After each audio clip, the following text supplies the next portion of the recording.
Hello friends, welcome back to my channel commerce Adda. My self is C Geetanjali Sharma और आज हम इस वीडियो में पढ़ने वाले हैं determination of EOQ. EOQ stands for economic order quantity. Last video में हमने पढ़ा था valuation of material at the time of receipt.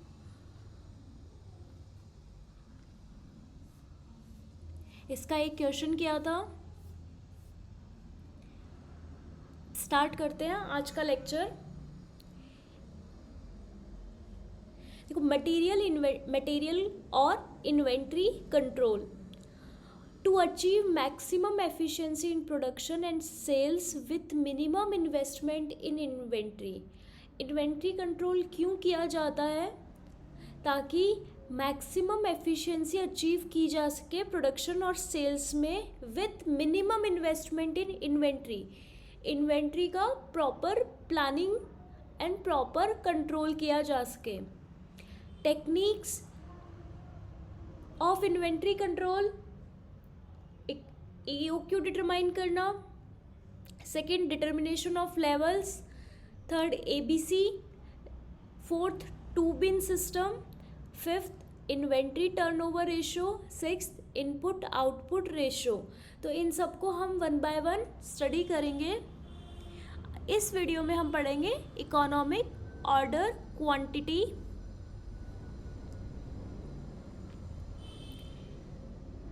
देखो, इकोनॉमिक ऑर्डर क्वांटिटी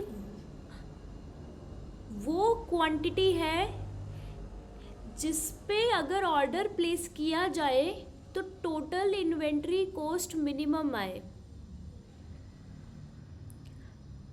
ऐसी ऑर्डर क्वांटिटी जहां टोटल इन्वेंट्री कॉस्ट सबसे कम हो उसे कहा जाएगा इकोनॉमिक ऑर्डर क्वांटिटी. अब टोटल इन्वेंट्री कॉस्ट क्या होती है? तो total inventory cost is equal to purchase cost plus ordering cost plus carrying cost. Ordering cost होती है ऑर्डर प्लेस करने की कॉस्ट एंड कैरिंग कॉस्ट होती है जो मटेरियल स्टॉक में आया उसको स्टोर करने में जो खर्चा लगेगा उसे कहा जाएगा कैरिंग कॉस्ट.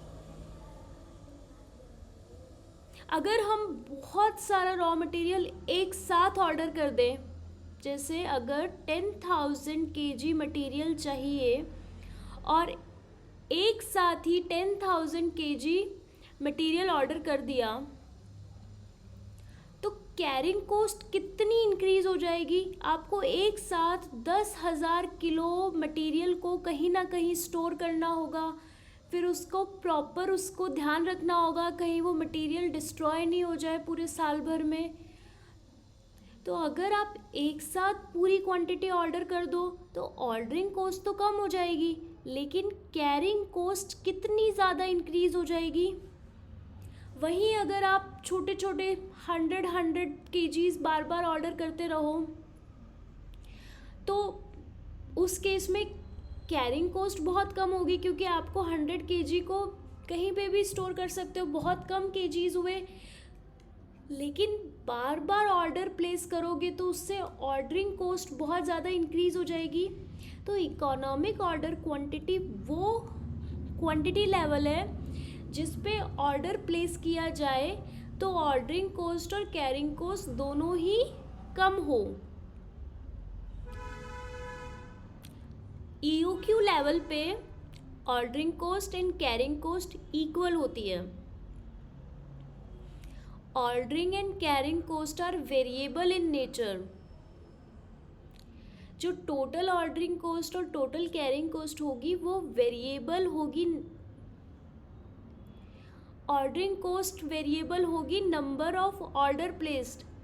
अगर नंबर ऑफ ऑर्डर कम होंगे तो ऑर्डरिंग कॉस्ट कम होगी, और if number of orders is more then ordering cost will be मोर.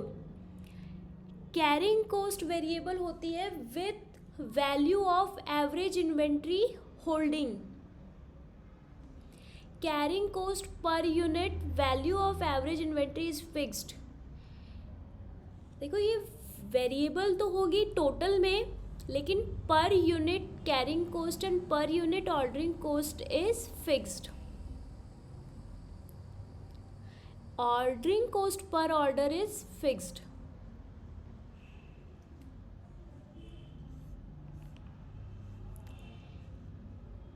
अब हमने ये तो समझ लिया इकोनॉमिक ऑर्डर क्वांटिटी वो क्वांटिटी का लेवल है जहाँ पे टोटल इन्वेंट्री कॉस्ट मिनिमम हो, लेकिन अब इसको कैलकुलेट कैसे करना है। नेक्स्ट जो क्वेश्चन आता है कि ईओक्यू को कैलकुलेट कैसे करें, तो इसके 3 मेथड्स हैं, tabular approach, formula approach and graphical approach. हम अभी फॉर्मूला अप्रोच पढ़ रहे हैं क्योंकि एग्ज़ाम में क्वेश्चन फॉर्मूला अप्रोच से ही आते हैं। ये फॉर्मूला दिया था विल्सन ने। फॉर्मूला है ईओक्यू कैलकुलेट करने का 2AO डिवाइड बाय C, इसका square root. A stands for annual requirement of raw material, पूरे साल भर में कितना रॉ मटेरियल चाहिए वो है A। O stands for ordering cost per order and C stands for carrying cost per unit. Ordering cost per order है and C carrying cost per unit. तो अब हम पहले समझते हैं ऑर्डरिंग कोस्ट और कैरिंग कोस्ट क्या होता है। ऑर्डरिंग कोस्ट जैसा कि उसके नाम से ही पता चल रहा है, cost incurred on placing an order. Order place करने की जो कोस्ट है वो कहलाएगी ऑर्डरिंग कोस्ट।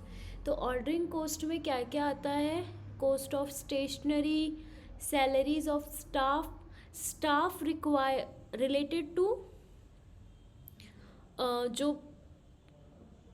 जो भी ऑर्डर प्लेसमेंट से रिलेटेड जो स्टाफ है उनकी salary, inspection cost, documentation processing cost, ये सब ऑर्डरिंग कोस्ट। इसमें और भी आ सकता है telephone charges,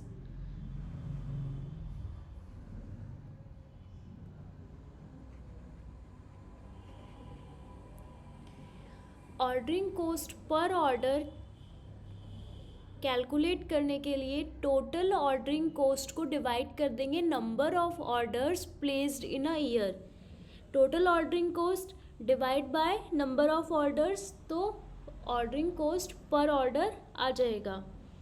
number of orders calculate करने के लिए कि पूरे साल में कितने ऑर्डर्स प्लेस हुए उसको कैलकुलेट करना हो, तो टोटल एनुअल डिमांड को डिवाइड कर देंगे EOQ, इकोनॉमिक ऑर्डर क्वांटिटी से, तो नंबर ऑफ ऑर्डर्स आ जाएंगे। और अगर टाइम बिटवीन 2 ऑर्डर्स कैलकुलेट करना हो तो एक साल में 365 डेज, अगर मंथ में कैलकुलेट करना हो तो 12, और अगर वीक्स में करना हो तो 52। इसको डिवाइड कर देना है number of orders per year. Number of orders per year, तो ये आ जाएगा टाइम बिटवीन 2 ऑर्डर्स। तो ये तो हमने समझा कि ऑर्डरिंग कोस्ट क्या होती है।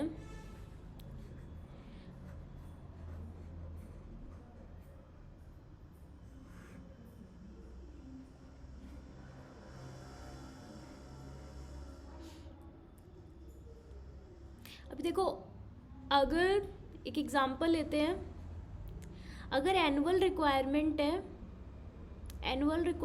है 10,000 kgs और आपने एक साथ ही सारी क्वांटिटी ऑर्डर कर दी, तो उस केस में और पर ऑर्डर कोस्ट है, ordering cost per order 500 rupees. Number of order इस केस में कितना हो जाएगा, 1,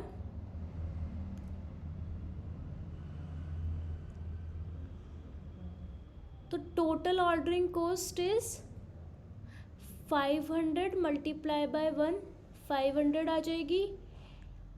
अगर आपने 2 ऑर्डर प्लेस किए,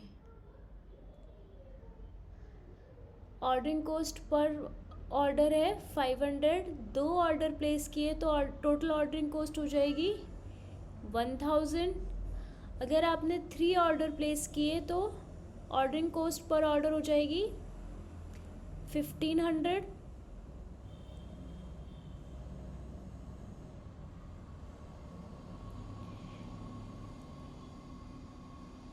तो टोटल ऑर्डरिंग कॉस्ट जैसे जैसे ऑर्डर्स इंक्रीज होंगे वैसे वैसे इंक्रीज होगी। लेकिन फर्स्ट केस में ऑर्डर्ड क्वांटिटी कितनी है? देखो ये सब ना कुछ बेसिक्स है, ये आपको बहुत अच्छे से माइंड में बैठ जाएंगे तो आपको आगे क्वेश्चंस करना बहुत इजी हो जाएगा। अभी देखो फर्स्ट केस में जब आपने एक ही ऑर्डर प्लेस किया तो आपने क्या किया, एक साथ 10,000 kg मंगा लिया, तो ऑर्डर्ड क्वांटिटी इस केस में होगा 10,000। सेकेंड केस जो ये है, जब आपने 2 ऑर्डर प्लेस किए, मतलब आपने एक बार में कितनी क्वांटिटी मंगाई, तो 10,000 डिवाइड बाय 2, 5,000 क्वांटिटी आपने एक बार में ऑर्डर प्लेस किया। जब आपने 3 ये कुछ पॉइंट्स में आएगा, 10,000 डिवाइड बाय 3, तो ये 3,3,3,3 इतनी क्वांटिटी आपने एक बार में प्लेस की। तो इससे हम बोल सकते हैं कि ordered quantity and total ordering cost, ordered quantity और ऑर्डरिंग कॉस्ट में कैसा रिलेशन है? ऑर्डरिंग कॉस्ट इंक्रीज हो रही है जब ऑर्डर्ड क्वांटिटी कम हो रही है, तो इन दोनों के बीच इनवर्स रिलेशनशिप है।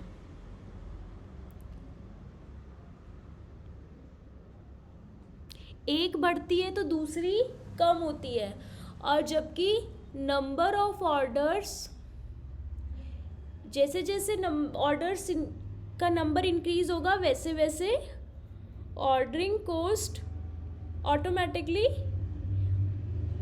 इंक्रीज होगी।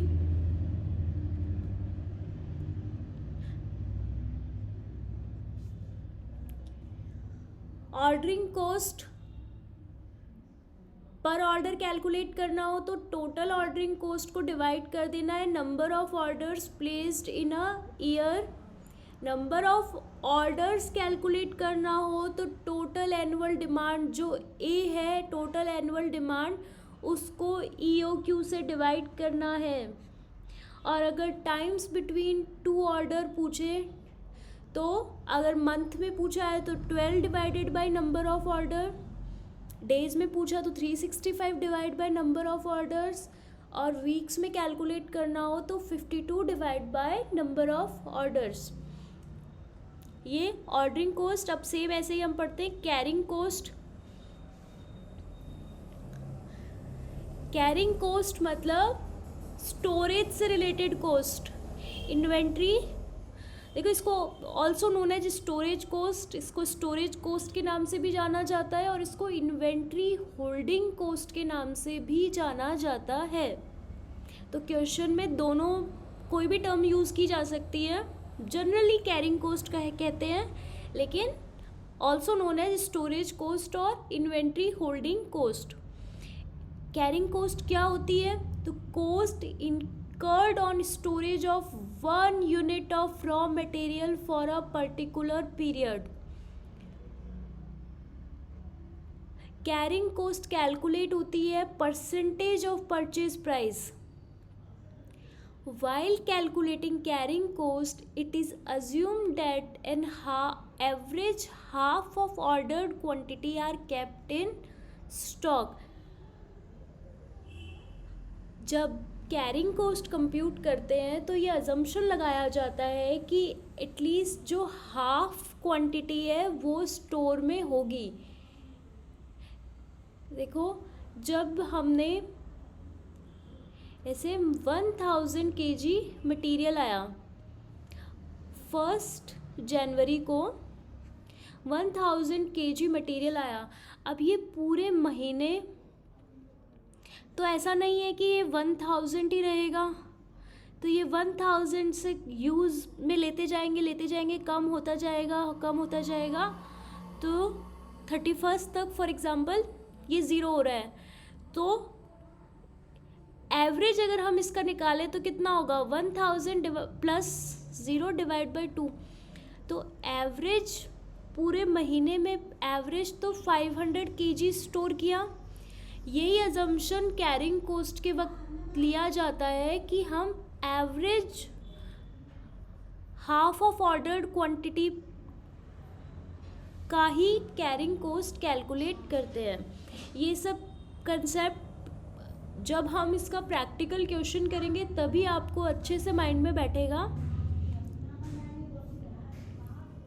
अब ये इसका एक क्वेश्चन है, ये अभी हम करेंगे। अब हम स्टार्ट करते हैं question. The complete gardener is deciding on the economic order quantity of 2 brand of lawn fertilizer, Supergrow and Nature's Own। ये 2 फर्टिलाइजर्स हैं, Supergrow and Nature's Own। Annual demand है 2000 बैग्स Supergrow की एंड Nature's Own की 1280 bags. Relevant ordering cost per order, relevant ordering cost per order is 1200 Supergrow and 1400 Nature's Own। Carrying cost per bag per annum 480 and 560। इसमें first point में EOQ calculate करना है। तो EOQ का formula क्या होगा, economic order quantity का formula 2AO upon C का अंडर रूट। सुपरग्रो का कैलकुलेट करना है एंड नेचर्स ओन का भी कैलकुलेट करना है। तो दोनों का एक बार आप इस वीडियो को पॉज करके खुद से कैलकुलेट कीजिए।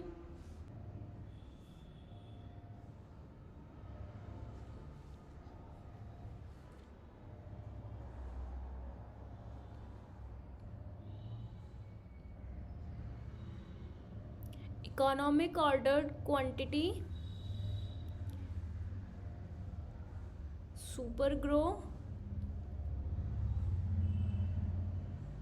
सुपरग्रो की एनुअल डिमांड है 2000। ऑर्डरिंग कॉस्ट पर ऑर्डर से मल्टीप्लाई करते हैं तो पर ऑर्डर कॉस्ट है 1200, डिवाइड किया जाता है carrying cost per unit per annum. तो ये क्वेश्चन में गिवन है 480। ऐसे ही सेम नेचर्स ओन की कैलकुलेट करते हैं 2 into 1280 multiply by 1400 and divide by 560। तो इसकी वैल्यू आई है 100 बैग्स और इसकी आई है 80 बैग्स। आई होप यहाँ तक आपको कोई डाउट नहीं हो। नेक्स्ट पॉइंट पे चलते हैं।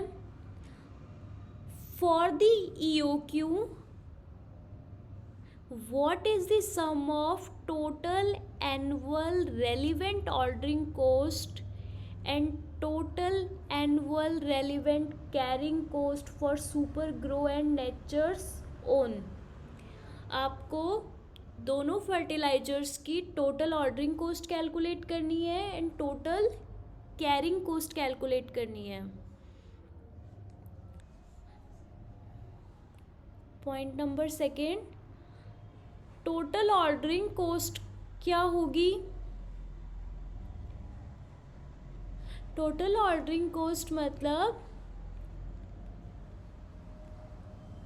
पूरे साल में ऑर्डर प्लेस करने की कितनी कॉस्ट हुई। तो इसका फॉर्मूला होगा total ordering cost is equal to number of orders multiply by ordering cost per order.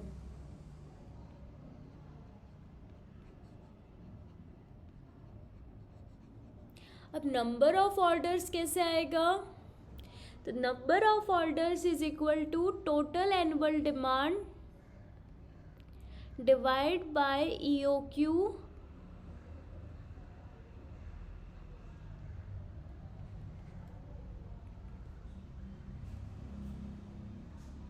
और ऑर्डरिंग कॉस्ट पर ऑर्डर है 1200।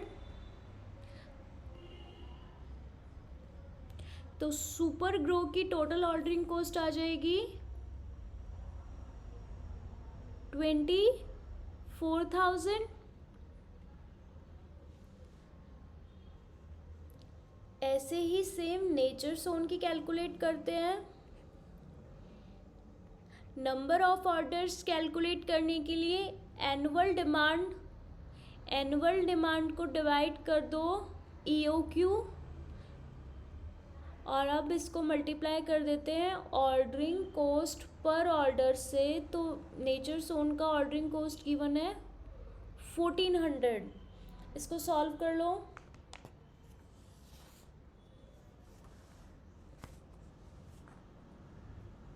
ये आया 22,800। अब हम कैलकुलेट करते हैं कैरिंग कॉस्ट।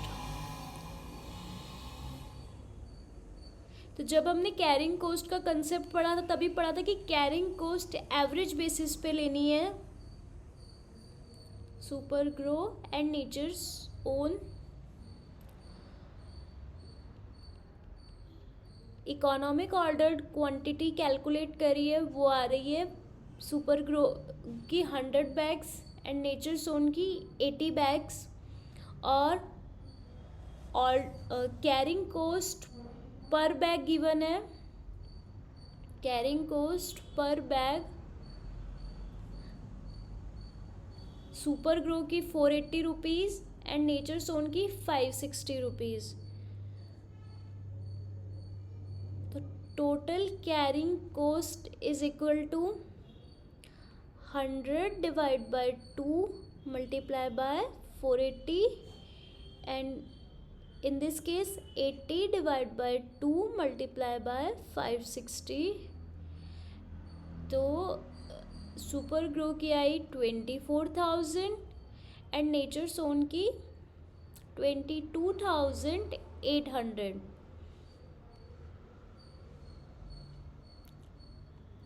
देखो आपको एक ये चीज़ हमेशा याद रखनी है कि इकोनॉमिक ऑर्डर क्वांटिटी पे अगर ऑर्डर प्लेस हो रहा है तो ordering cost and carrying cost हमेशा इक्वल होंगे।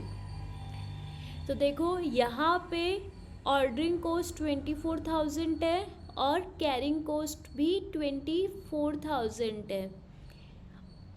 नेचर सोन का ऑर्डरिंग कॉस्ट 22,800 है तो कैरिंग कॉस्ट भी 22,800 है।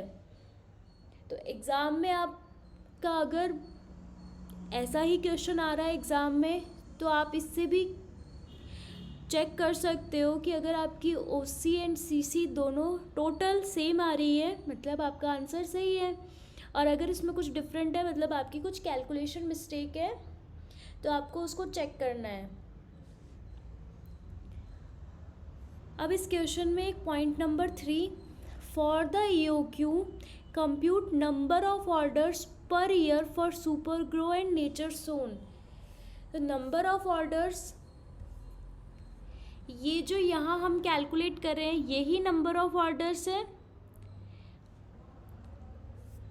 तो थर्ड पॉइंट में नंबर ऑफ ऑर्डर्स कैलकुलेट करते हैं। नंबर ऑफ ऑर्डर्स का फॉर्मूला नंबर ऑफ ऑर्डर्स के लिए जो एनुअल रिक्वायरमेंट है उसको EOQ से डिवाइड करना है।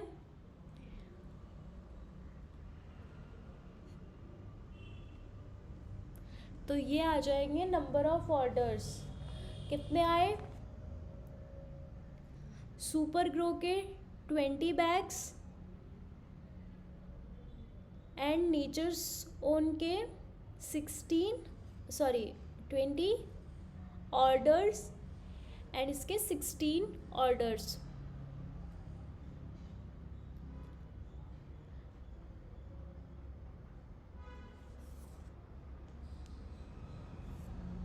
तो ये आपका कंसेप्ट है EOQ का।